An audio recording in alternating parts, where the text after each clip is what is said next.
Odell Beckham Jr. is heading from New York to Cleveland, and the trade has made some big waves in Las Vegas sportsbooks.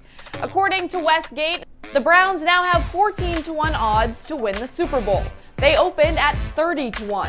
The Browns also have the third best odds to win the AFC at 7-1 behind the Chiefs and the Patriots.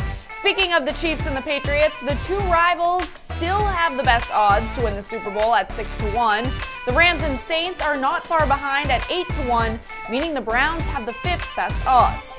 Overreaction? Maybe. It's only March, but other than OBJ, the Browns have added Kareem Hunt, Olivier Vernon, and Sheldon Richardson to their roster.